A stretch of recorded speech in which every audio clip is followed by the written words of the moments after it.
So I am very grateful to her. और मैं आप सबको भी इनकरेज करूँगी कि ट्विन फ्लेम जर्नी ठीक है, बहुत ज़रूरी है, लेकिन हमारा सबसे पहली जो प्रायोरिटी होनी चाहिए वो अपने आप होना चाहिए। अपनी हीलिंग और अपने सारे चाक्रास को ऑर्डर में करना, उनकी हीलिंग, क्लेंजिंग और एक्टिवेशन करना। तो मैं बहुत ग्रेटफुल हूँ इस PLR वीक के लिए। और मैंने मैडम के साथ 2 और सेशंस बुक कराए। मैंने कहा इस मौके को हाथ से छोड़ना नहीं चाहिए, इसका फ़ायदा उठाना चाहिए। और अब नेक्स्ट वीक मेरी माइंड रीप्रोग्रामिंग का सेशन मैंने मैडम के साथ लेना है, उसकी भी तैयारी करनी है। फिर उसके बाद जब मैडम एडवाइस करेंगी तो लाइट बॉडी एक्टिवेशन पे हम काम करेंगे।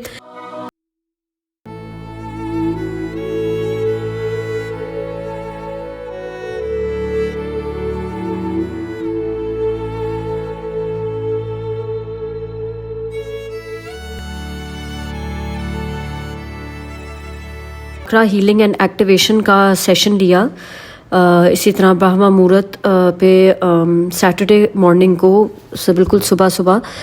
तो बहुत अच्छा एक्सपीरियंस रहा है मेरा। और मुझे सबसे पहले तो मैडम ने मुझे उसकी प्रेपरेशन ये करवाई कि मुझे चाक्रास के नाम, कलर्स और उनकी पोजीशन हमारी बॉडी में पता होनी चाहिए। और फिर मैडम ने मुझे उसका एक इमेज भी भेजा, क्योंकि मैंने रेकी नहीं सीखी हुई है।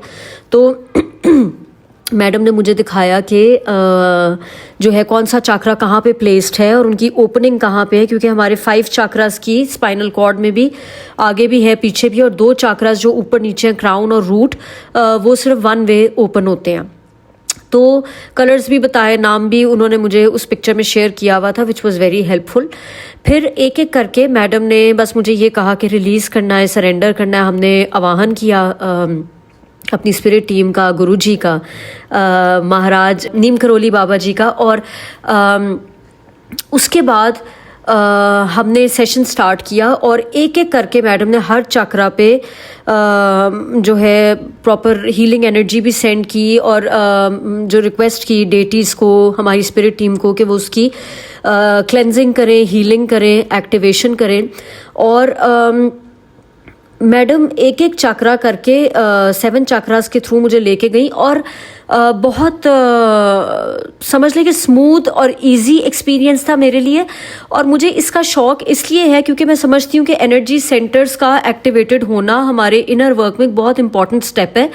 क्योंकि हम सब इस 3D वर्ल्ड में रहते हैं, ठीक है, हम स्पिरिचुअल है, हम जो है ये ज़िंदगी भी एक स्पिरिचुअल एक्सपीरियंस, और कोशिश करते हैं अपनी 3D और 5D को इकट्ठा लेके चलें। लेकिन कहीं ना कहीं हम सबके अंदर फियर्स हैं, गिल्ट है, शेम है, कहीं ना कहीं ब्लॉकेजेस हैं, जो अगर हम इनर वर्क कर रहे हों, अपने साथ जुड़े हुए हों, अपने इनर चाइल्ड से, और अपनी जर्नलिंग वगैरह करते हो, तो हम सबको पता है कि हम कोई भी शख्स हमें से ये नहीं कह सकता कि उसे कोई फियर्स नहीं है या उसके अंदर किसी किस्म का गिल्ट नहीं है। अच्छी बात यह कि ये चीज़ें अवेयरनेस में आती हैं।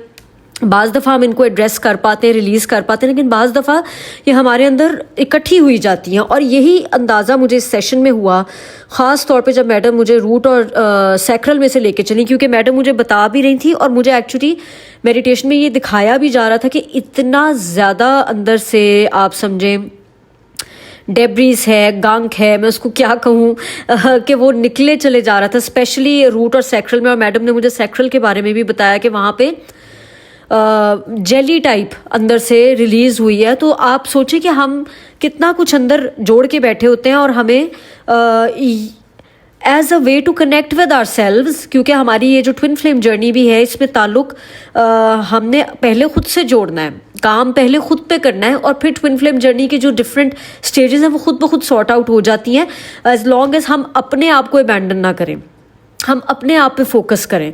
तो मुझे उस हिसाब से ये सेशन बहुत अच्छा लगा। फिर मैडम ने मुझे इवन कि ये भी बताया कि हार्ट चक्रा पे निस्बतन कम टाइम उनको लगा। इसका आइडिया मुझे इसलिए है कि मैंने गुरुजी से बहुत ज़्यादा जो है ना अरदास करके अपने हार्ट चक्रा की क्लेंजिंग कराई। और मैं हर मेडिटेशन में, और ख़ास तौर पे मैडम का ही एक बताया हुआ अहम प्रेमा, मैं बहुत रूटीन में करती हूँ, बहुत रूटीन में।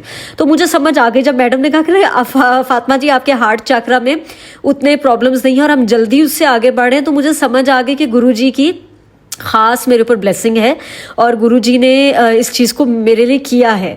तो अब आइंदा आगे चल के मेरा ये जी चाहता है कि मैं मैडम की ये जो बताई हुई मेडिटेशन है इसको भी मैडम ने रोज़ करने को कहा है, क्योंकि आगे मैंने मैडम से लाइट बॉडी एक्टिवेशन की भी क्लास लेनी है, जिसमें कि ये बहुत इंपॉर्टेंट एक स्टेप है जिसमें रूटीन और रेगुलरिटी के साथ मुझे चलना है। तो मुझे उसके अलावा मैडम ने बताया कि मेरे क्राउन में भी ब्लॉकेज थी और थर्ड आई पे पहुंच के उन्होंने कहा कि एनर्जीज इतनी हैवी थी कि ग्राउंडिंग के मास्टर्स को भी इन्वोक किया मैडम ने और उस एनर्जी को सेटल किया। तो मैं बहुत ग्रेटफुल हूँ इस PLR वीक के लिए और मैंने मैडम के साथ 2 और सेशंस बुक कराए। मैंने कहा इस मौके को हाथ से छोड़ना नहीं चाहिए, इसका फ़ायदा उठाना चाहिए। और अब नेक्स्ट वीक मेरी माइंड रीप्रोग्रामिंग का सेशन मैंने मैडम के साथ लेना है, उसकी भी तैयारी करनी है। फिर उसके बाद जब मैडम एडवाइस करेंगी तो लाइट बॉडी एक्टिवेशन पे हम काम करेंगे। जब ये सेशन कंक्लूड हुआ तो फिर भी मैडम ने एक्सप्लेन किया कि कौन से चक्रा से क्या उनको एनर्जी फील हुई, किस तरह की ब्लॉकेज फील हुई, उसको कैसे मैडम ने रिलीज़ कराया। और आप यकीन करें कि एट एवरी स्टेप मुझे ना अपना आप लाइटर महसूस होता था। जैसे जैसे हर चक्रा क्लेंज होता गया मुझे फील हुआ कि हाँ मैं लाइट हो रही हूँ, मेरी एनर्जी बॉडी बहुत लाइट फील कर रही थी। तो मैंने जो सबसे ज़्यादा ब्लॉकेज महसूस की वो मैडम बिल्कुल ठीक कह रही थी कि मैंने रूट और सैक्रल पे बहुत मुझे भी लगा कि वहाँ बहुत ब्लॉकेज हुई है, बहुत चीज़ें इकट्ठी हुई हैं उधर। So I am very grateful to her. और मैं आप सबको भी इनकरेज करूँगी कि ट्विन फ्लेम जर्नी ठीक है, बहुत ज़रूरी है, लेकिन हमारा सबसे पहली जो प्रायोरिटी होनी चाहिए वो अपने आप होना चाहिए। अपनी हीलिंग और अपने सारे चाक्रास को ऑर्डर में करना, उनकी हीलिंग, क्लेंजिंग और एक्टिवेशन करना, ताकि आई थिंक ये तो एक ऐसे ही है जैसे हम अच्छी खुराक खाते हैं। मेरे नज़दीक ये ऐसे ही है जैसे हम अच्छी हवा को सांस लेना चाहते हैं, अच्छा पानी पीना चाहते हैं। So these are the building blocks of our energy body. So I'm very grateful to madam and to the masters जिन्होंने throughout session में साथ दिया. Deep gratitude.